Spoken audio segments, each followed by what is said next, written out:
Murakoze cyane abadukurikiye kuri Karungu TV Official ndetse n'abazadukurikira ku ikoranabuhanga. Tugiye kuzajya tubagezaho mu by'ukuri ibiganiro bitandukanye nk'uko mwumvishe mu biganiro byacu byatambutse ku manywa.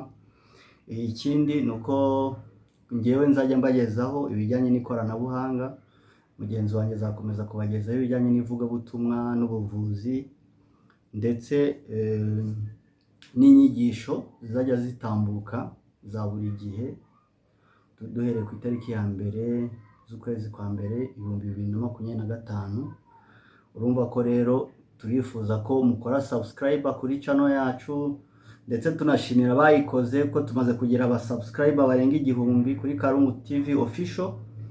Urumva ko rero ni ibintu byiza cyane kandi twishimiye, ni nayo mpamvu natwe mwatubonye tugaragara kuri kamera kugira ngo dukomeze tubagezeho ibintu byinshi bitandukanye.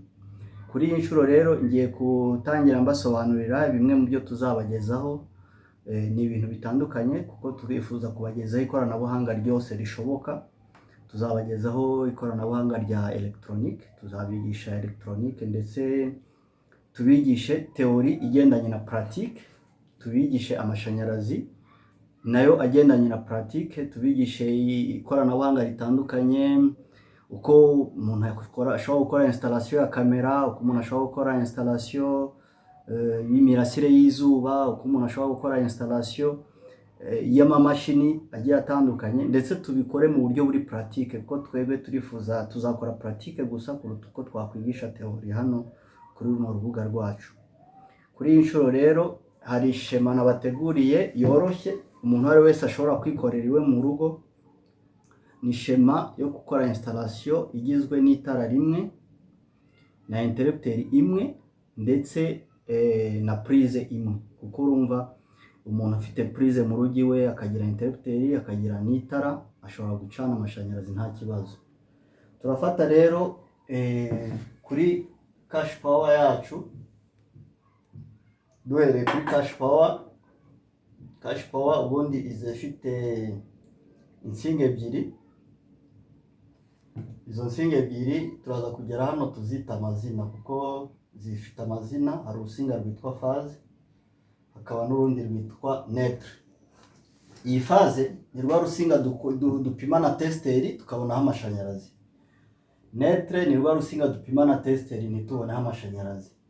Ubwo rero hano tugiye kubereka uko ukora installation yoroheje nyine. Ubwo ni installation ya mbere niko bayita muri technique. Iyo installation rero phase iraza aho igeze, wateranya utateranya ikamanuka ikajya muri interrupteur. Interrupteur tuyishushanya gutya, ikazamuka ikongera igasubira muri hano, turaza kuhita muri boîte, ni boîte de connexion ariko turaza kubereka uko ishushanywa nayo, igahita ikomeza ikajya mu itara. Neutre yo izaza ikomeza nayo ijya mu itara. Mu by'ukuri installation yacu turayirangije, ariko hari ibintu bimwe na bimwe birimo kubura. Hano turi kuburamo protection, uburyo bwo kurinda nyine amashanyarazi yawe kugira ngo atagira impanuka yari yose igira, kuko habaho impanuka z'amashanyarazi, hari impanuka z'umuriro mwinshi, hari abashobora gucokoza bagakora ibyo bita court circuit. Ubwo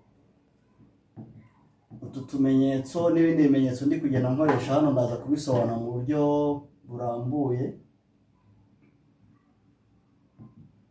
Hano tumaze gushyiraho ni interrupteur, tumaze gushyiraho n'itara, ariko dushobora no kongeraho prise. Prise tuzayifatira aha kuri neutre,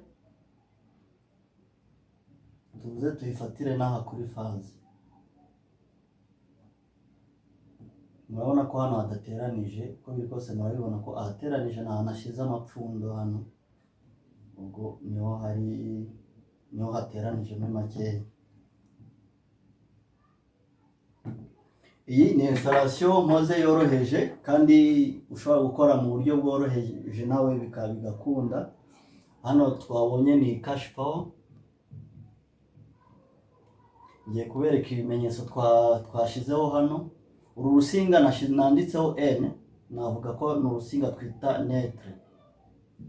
Urwo ni sepa, navuga ko ari urusinga twita faze. Aka kamenyetso nakoze muri ubu buryo ni akamenyetso twita visible. Aka kamenyetso kandi kari hano nako twita interrupteur. Aka kandi kamenyetso kari hano ni akandi kamenyetso twita prise. Iyo twita prise y'amashanyarazi, hano niho uzafata ugacomeka telefone, radio n'ibindi bikoresho byose ushaka gucomeka uzabicomeka ahangaha. Kuri iyi nshuro twafatanyije interrupteur na prise, ariko hari izindi tuzagenda tubereka tubitandukanije, kuko biba byiza cyane iyo utandukanije installation y'ama prise na installation y'ama interrupteur. Hano impamvu twabikoze kwa kugira ngo tukwereke ko ushobora guhita ukora installation iwawe y'ibikoresho by'amashanyarazi, ndetse ukikora installation ukarara uyirangije, ni kwa ukayikorera ikarangira ufite prise, interrupteur n'itara ryawe ukaricana. Ubwo muri makeya netre tuyisobanuye muri makeya ni urusinga rutagira amashanyarazi. Iyo urupimye na tester usanga ko nta muriro urimo, naho faze yo uyipimye na tester usanga harimo umuriro. Iyi visible mubona hano idufasha kurinda amashanyarazi, ni ukuvuga ngo ni protection, irinda amashanyarazi kuba yahura n'ibibazo byo kuba hagira ibintu byangirika, yaba ibyacometswe ahangaha, yaba iri tara, yaba n'izindi mpanuka zindi zituruka ku mashanyarazi menshi. Hano kuri interrupteur yo ni ibisanzwe nyine, naho uzajya gucanira ukanazimiriza itara. Ndumva ari byo ngibyo. Iyi boîte wenda niyo nari nibagiye gushiraho, tuyita boîte de connexion. Ni boîte nyine y'uruteranirizo rw'insinga nyine, kuko ntabwo wafata insinga ngo ziteranirize mu kirere. Hano rero yo uteranije urusinga hari ibyo twita twari isolante, niyo ikoreshwa muri pratique. Muri pratique tuzabibereka turi kubikora mu buryo buri pratique, kuko iyi installation ibanjirije pratique tuzakurikiza. Ni ukuvuga ngo iyi video muri kureba ubu nonaha izakurikirwa n'indi video nyine izaba iri kwerekana pratique. Muri makeya rero ni uku nguku installation yoroheje ikorwa, kandi mu by'ukuri yujuje ibisabwa, kuko ufite interrupteur yawe yo kwakirizaho no kuzimirizaho, ufite prise yawe yo gucomeka ibyo ushaka gucomeka, ufite itara,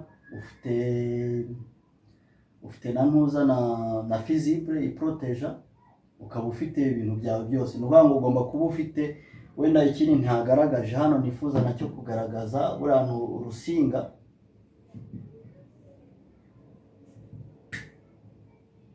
urusinga turugaragaza n'iyi mirongo. Iyi mirongo nyine ibisimbuye urusinga nyine nicyo iriya mirongo ivuze.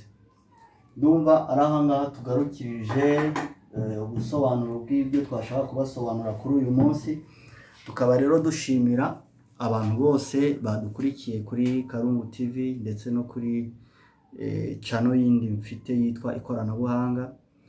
Tuzakomeza kubagezaho ibiganiro bigiye bitandukanye bigendanye n'ikoranabuhanga, ndetse bagenzi banyu nabo bakomeze babagezeho bijyanye n'ubuvuzi ndetse n'inyigisho za Bibiliya.